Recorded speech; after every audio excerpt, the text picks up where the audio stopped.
မင်္ဂလာပါ Queen Els ကနေကြိုဆိုပါရစေ Valentine ရောက်ရမယ်ဆိုတော့မမီးရ Valentine အကြောင်းကိုပြောပြမယ်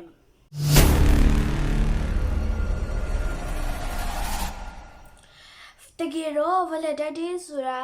ကက်သလစ်အသင်းတော်ရဲ့ယဟန်တာစိတ် Valentine ကို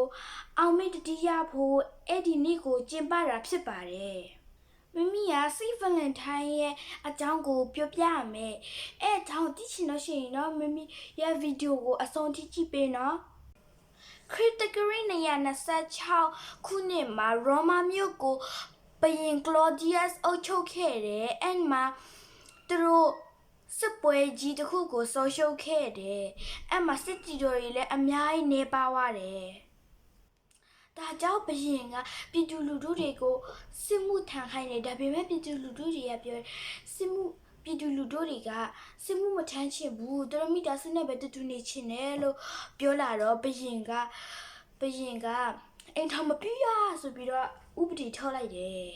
ပြည်သူတွေကလည်းအိမ်ထောင်မပြရကြဘူးဒီကီလိုမီဝါလို့ရှိရင်လည်းဖမ်းခံရအောင်ပဲအိမ်စစ်မှုတထန်လို့ရှိရင်လည်းရှင်ကွဲခံရအောင်ပဲဒါပေမဲ့အဲ့ဒီအချိန်မှာချစ်သူဆောင်တွဲတွေကိုခိုးလက်ထပ်ပြီးနေတဲ့လူတယောက်ရှိတယ်အဲ့ဒါကတော့ Farah Valentine ပဲဖြစ်တယ်အဲ့ဒီချိန်မှာစစ်တီတွေကလည်းမတိုးလာဘူးအဲ့ဒါဘယင်ကဘာဖြစ်လို့လဲဆိုပြီးတော့စုံစမ်းကြည့် Farah Valentine ကခိုးလက်ထပ်ပြီးနေတာတိသွားတယ်အဲ့ဒါနဲ့ဘယင်ကလည်း Farah ကိုဖမ်းဖို့ဆိုပြီးတော့မှအမိန့်ထုတ်လိုက်တယ်အဲ့ဒီချိန်မှာစစ်တပ်တွေက Farah ကိုတဖက်တဲ့ချိန်မှာ Francis နဲ့ Mary ကိုလက်ထပ်ပေးနေတဲ့အချိန်ဖြစ်နေတယ် Francis ဖန်နေကြည့်လို့ရှိရင်လည်းစစ်တပ်တွေကသူ့အိမ်ထိလာပြီးတော့မှဖမ်းသွားပြီးတော့မှစစ်မှုတထမ်းခိုင်းတယ်တကယ်လို့သူစစ်မှုထမ်းလို့ရှိရင်လည်း Mary ရဲ့အဖေကတခြားတယောက်နဲ့မင်္ဂလာဆောင်ပေးမှသူကကြောက်ရတယ်အဲ့ဒါကိုတွေးရင်းနဲ့စိတ်ညစ်တယ် Farah အဲ့ဒါကိုတီးသွားတော့ Francis ကိုပြောတယ်စိတ်မပူနဲ့သူလက်ထပ်ပေးမယ်လို့ပြောတယ်စစ်တပ်တွေကလည်း Farah ကိုဖမ်းပြီးတော့မှဘယင်ရှိကိုပို့လိုက်တယ်ဘယင်ကအပြစ်ရှိကြောင်းဝန်ခံမယ်ဆိုလို့ရှိရင်ခွင့်လွှတ်ပေးမယ်လို့ပြောပြီးမယ် Farah ကတက်ချစ်စခရမ်တူပေးရမယ်တာဝန်က Farah ရဲ့တာဝန်ဖြစ်တယ်အဲ့ဒါကအမားမဟုတ်လို့ Farah ကပြောတော့ဘယင်ကအရန်ကိုဒေါသထွက်သွားပြီးတော့ Farah ကိုထောင်ထဲမှာပို့လိုက်ရဲ့Farah ထောင်ထဲမှာနေနေတဲ့အချိန်မှာအပြင်ကလူတွေက Farah အတွက်ထောင်ပတ်လဲကိုပန်းနေနဲ့လာကျဲပြီးစောင့်မျှော်နေကြတယ်Farah ကထောင်ထဲမှာနေနေရကြားလာတော့ထောင်မူးနဲ့လည်းယဉ်နီးသွားတယ်Farah ကနေ့တိုင်းဖျက်ရှိခိုးပြီးတော့ပျော်လေးနေတယ်တရေတော့ Farah ကထောင်ဆောက်ကိုကျန်းစာအုပ်ယူလာပေးလို့ရလားလို့ပြောတယ်ထောင်ဆောက်ကလည်းခိုးယူလာပေးတယ်အဲ့ဒါနဲ့ထောင်ဆောက်ကလည်း Farah ကိုသူ့ရဲ့မျက်မြင်တမီလေးဂျူလီယာကိုစတင်ပေးဖို့တောင်းဆိုလိုက်တယ်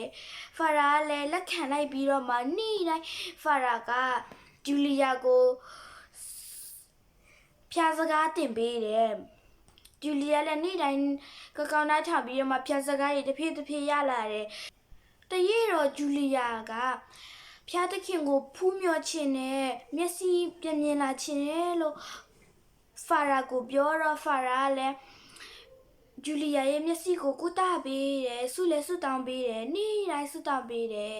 အဲ့ဒါနဲ့ဂျူလီယာရဲ့မျက်စိကပြန်ကောင်းလာတယ်အဲ့ဒီနားမှာရှိတဲ့ထောင်ဆောက်မှုရဲ့မိသားစုတွေကထောင်ထဲကလူတွေအားလုံးကဘုရားသခင်ကိုပို့ပြီးတော့ယုံကြည်လာပြီးတော့46ယောက်တော့မှစေရောချိတ်ခံယူပြီးတော့မှကက်သလစ်ခရစ်ယာန်ဖြစ်လာတယ်အဲ့အကြောင်းကိုဘုရင်ကတီးတော့ပိုးပြီးတော့မှဒေါ်တာထွက်သွားပြီးတော့မှ Farah ကိုတီးတံပေးခိုင်းတယ် Farah ကဂျူလီယာကိုတိတ်ချင်ပေမဲ့တီးတံပေးတဲ့နေ့မှာဘုရင်ကတယောက်နဲ့မှတွေးခွင့်မပေးဘူးအဲ့ဒါကြောင့်မလို့ Farah ကစာလေးတစ်စောင်ဂျူလီယာတွဲချန်ထားပေးတယ်အဲ့ဒီစာကတော့ from your Valentine လို့ရေးထားတယ်ကက်သလစ်အသင်းတော်ကယုံကြည်ခြင်းနဲ့ကက်သလစ်အသင်းတော်အတွက်အသေးခံတဲ့လူတွေကိုစုံစမ်းစစ်ဆေးကြည့်တော့သူတို့တွေကိုယဟန်တာတင်မြောက်လိုက်ရဲအဲ့ဒီအချိန် Farah Valentine ကလည်းစိတ် Valentine ဆိုပြီးတော့မှယဟန်တာဖြစ်လာတယ် Valentine Day ဆိုတာစိတ် Valentine ကို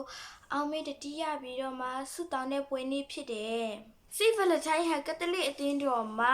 ချစ်သူဆောင်တွဲတွေရဲ့အားကိုးအားထားရာယဟန်တာတပါးဖြစ်တဲ့ Saint Valentine ကတာနီမြို့အီတလီနိုင်ငံမှာမွေးဖွားတယ်။သူတည်ဆုံးတာကတော့14ရက်နေ့ဖေဖော်ဝါရီလ290 AD ရိုမာမြို့အီတလီနိုင်ငံဖြစ်တယ်။အခုလောက်ဆိုရင် Valentine Day ကို Saint Valentine အကြောင်းကိုသိသွားပြီလို့ထင်ပါတယ်။ဒီဗီဒီယိုကတင့်အတွက်အကျိုးရှိလို့ရှိရင် like and share လုပ်တော့ပေးအောင်နော်။အားလုံးကြည့်ရှုပေးကြတဲ့အတွက်ကျေးဇူးတင်ပါတယ်။နောက်ဗီဒီယိုကြပြန်လို့ဆိုကြမယ်နော်။ Bye bye